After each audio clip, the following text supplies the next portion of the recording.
दरिया के किनारे जुगनू मगरमच्छ बैठा हुआ था। जुगनू बहुत अकेला रहता था। उसका कोई भी दोस्त नहीं था। वो अकेला ही बस दरिया से बाहर निकलकर उसके किनारे पर बैठ जाया करता था। एक दिन वो ऐसे ही बैठा हुआ था कि उसके पास चिड़िया आई और आकर उससे पूछने लगी, मगरमच्छ भैया, तुम यहाँ अकेले क्यों बैठे हो? तुम्हारा दिल नहीं लगता क्या दरिया के अंदर? जुगनू उदास होकर उससे कहने लगा, मेरा कोई दोस्त नहीं है। मैं दरिया के अंदर जाकर क्या करूँगा?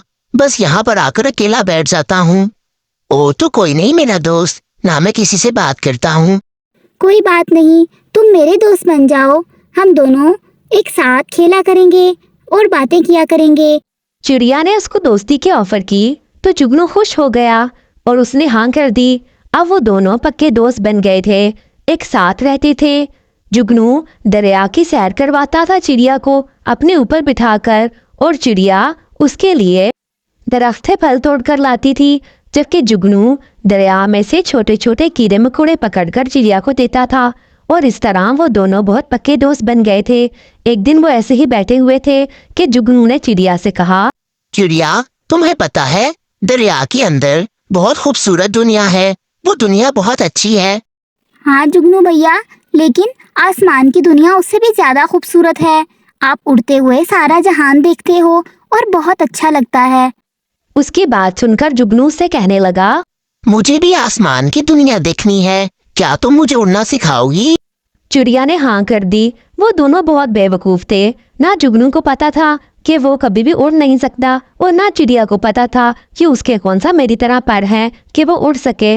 वो दोनों उड़ने की कोशिश करने लगे। चिड़िया ने उसे कहा कि वो दरख्त पर चढ़े और वहां से फिर उड़ने की कोशिश करे। जुगनू ने उसकी बात सुनकर ऐसे ही किया। दरख्त पर चढ़कर जैसे ही वो ऊपर जाने लगा और उड़ने की कोशिश करने लगा तो वो धड़ाम करके नीचे गिरा और उसको बहुत चोट आ गई। और देखते ही चिड़िया वहां से भाग गई कि जुगनू को चोट आ गई है। इस तरह जुगनू बेचारा अकेला हो गया और वो दरिया के अंदर वापस चला गया। दरिया के अंदर गया तो वहां मछलियों ने उसका बहुत मजाक उड़ाया और उससे कहने लगी, देखो जरा इस बेवकूफ मगरमच्छ को, ये कितना बेवकूफ है। ये समझता है मैं उड़ सकता हूँ और इस तरह इसने अपने आप को चोट लगवा ली। भला मगरमच्छ भी कभी कोई उड़ सकता है? जुगनू उनकी बातें सुनकर बहुत दुखी हो गया और रोने लगा। दरिया से बाहर आकर साइड पर बैठ गया कि वहां एक सांप गुजर रहा था। वो जुगनू के पास आया और पूछने लगा, जुगनू भैया, रो क्यों रहे हो? तो जुगनू ने उसकी बात का जवाब देते हुए बताया कि चिड़िया ने किस तरह उसके साथ किया है और उसको छोड़कर चले गई। अब वो बिल्कुल अकेला रह गया है। एक ही तो उसकी दोस्त थी, वो भी उसको छोड़कर चले गई। अब मेरे पास कुछ भी नहीं है।